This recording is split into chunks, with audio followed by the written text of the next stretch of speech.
girls? You girls do okay today? Everybody okay? Everybody inside? Okay, girls. Okay.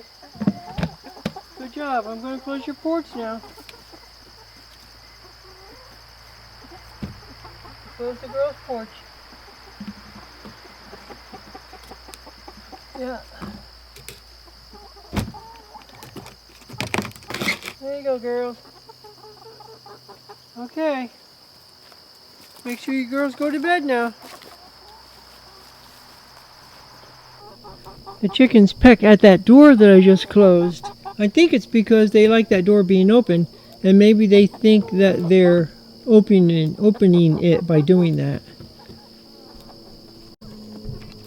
Tomorrow's going to be a big day because this little white chickshaw chicken coop, movable, has got to be moved. It's been in this location for a little bit over a month, and I've got the electric netting around it. But they've been here long enough and they're starting to make the ground barren. It's time to move them to a new location. And that new location will be right next to it, right here. The problem is that it's got some pretty tall grass in it right now, and chickens do not like tall grass. So they also don't like weed whackers and lawnmowers and other types of machinery. So what I have to do is get out here in the morning before they get out of bed and weed whack this whole area. And then after it's weed whacked and cleaned up, I can then take this netting down. Very easy to do, very movable. I can take that down, and then I can move that chickshaw forward about, maybe 20 feet or so, 25 feet is all. And I can set them up in this new location. I try to move them every month.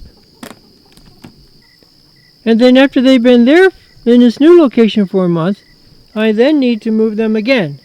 And I'm going to be moving them right here where the flax crop was, right in this area. So I'll also be weed whacking around the edges of this area. So they'll be coming into here right around September, middle of September. I'll be putting them in this flax area. Having a chicken coop like that you can move around, you can use that principle to your advantage. Let me show you how. So last winter, we moved that movable chickshaw into this garden section over here. And I even have a video on our site showing us moving that into here. And we parked it right about here. So we brought that chicken coop in right through there, and we actually drove it right into here and parked it, right about here. Right here. It stayed here from Thanksgiving until the middle of April. And then at the middle of April, we parked it over next to the chicken coop and did something else with it. But it was here all winter. So the chicken coop was parked in this location all winter, I guess about 5 months altogether. And let me show you the result of that in terms of growing vegetables. Look at that celeriac, why don't you? Celeriac is a beautiful plant to grow, a beautiful vegetable. It's a root vegetable, I guess you could say. And it stores extremely well. And we use it in soups. We live very frugally on soup, by and large, during the winter time. And after the celery is gone, which it's gone usually by Thanksgiving, then we rely on celeriac, its cousin. And both celery and celeriac are heavy feeders. So by virtue of the fact that group of 12 chickens were encamped right here where the celery and the celeriac got planted this spring, they were, you can imagine, they were pooping and peeing, for lack of a better term, in this one spot. And I had that netting around them, which contained them, which is good. And then the snows came, and they got heavy, so I had to pull that electric netting out and store it in the barn until springtime came. And then when the snow started to melt, I brought the electric netting out and I put it around these plants, these seed plants. And even this bed, I didn't have Swiss chard growing in it at the time, but it encircled this whole garden area, and it protected this area from the chickens. And also, I had my leek seed plants and my carrot and beet and onion seed plants. They were in the ground, and I didn't want the chickens to dig them up. So we had that electric netting around this area. But otherwise, those chickens could run free throughout the whole garden.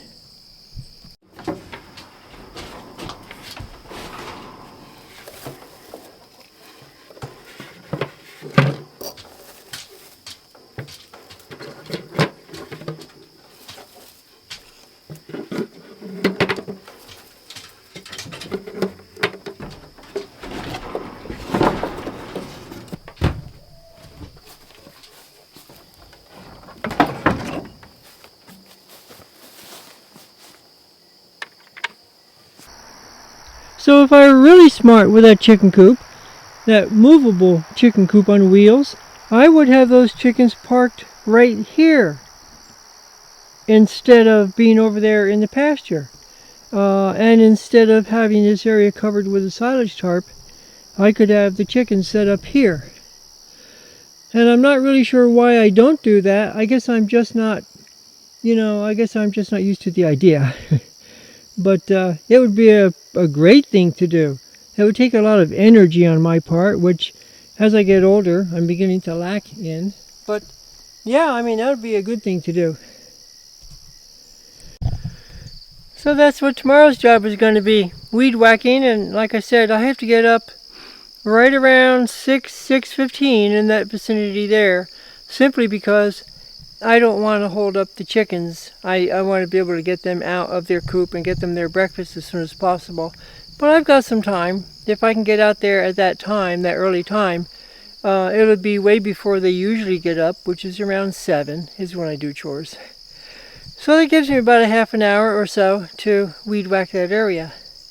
I don't know if I'll actually make the move tomorrow. I may make the move the next morning. We'll see what the time is like. But that's going to be the big job tomorrow. And then after the chickens are moved, and they're in a good spot there, where I showed you, the next big job is going to be, I've got 2 cord of firewood to split and stack. Now that'll be a lot of fun. And I'll bring the camera with me so you can see what that's all about. I actually use the rototiller to split the firewood. I have a believe it or not, I have a wood splitter attachment for the rototiller. So that's always exciting to use. And so we'll be working with that. I'm going to do 2 cord, and then I'm going to do 2 more cord, probably in September. But for now, we'll get these 2 cord in undercover. We already have maybe 2 or 3 cord in the woodshed already. So we're going to be in good shape, but I want to get these 2 cords split and stacked. And of course, I don't want to forget our flax documentary. The flax is drying out nicely. I think these bulls are just about ready to come off, our seed bulls. So that can be done at any time. It shouldn't take too long to do that either. And then once the firewood is taken care of, then it'll probably be time to come down here and start digging out these late season potatoes and get them in the root cellar. But for now, the best place for them is right exactly where they are, in the ground. That's a great place to store them for now. There's a little bit of life left in these potato plants, but they're coming to an end pretty quick. So everything should fall into place. So that'll just about do it from down here. I want to thank you for putting up with me the last 2 or 3 days because we've got a new piece of equipment that we're using in the production of these videos. And I am not a technology person, and I'm trying to learn it. I think it'll make for a better viewer experience, and it'll be a good tool for me to use. I probably wouldn't have to get a piece of equipment like this, but I actually enjoy photography, and I always have. And so I think this piece of equipment is going to go hand in hand with our channel here. So it's going to make the channel more fun to do. So, but it just means that the videos are lagging a little bit behind. It's taking a little bit longer to produce them, I guess I should say. So, but as long as you all don't mind, it's going to be a few days while I learn this piece of equipment. And after that, we'll be back on track. So, let's see, what else do I have to say? It's been a little bit cooler. Did I mention that I've not been feeling well? I have some kind of a cold or something. I've had a bad sore throat the last couple days. Took a good nap this afternoon, and the sore throat is a little bit better right now, but we'll see what happens. It's hard to tell. We have a friend, a YouTube friend, who says that there's something going around, and I wouldn't doubt it. It's getting to be that time of year. So, I guess I'll call it a day right now.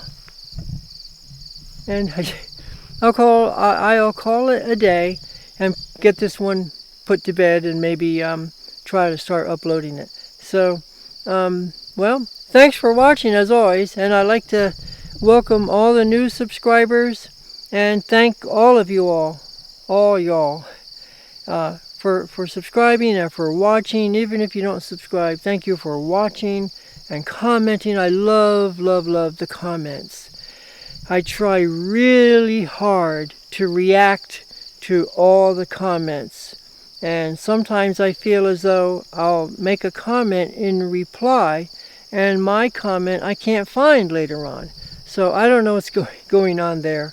But anyway, just to say thank you to everybody for supporting the channel, and we'll just keep going onward and upward, right? So that's the name of the game. All right, well, thanks again, and I'll catch you in the next one.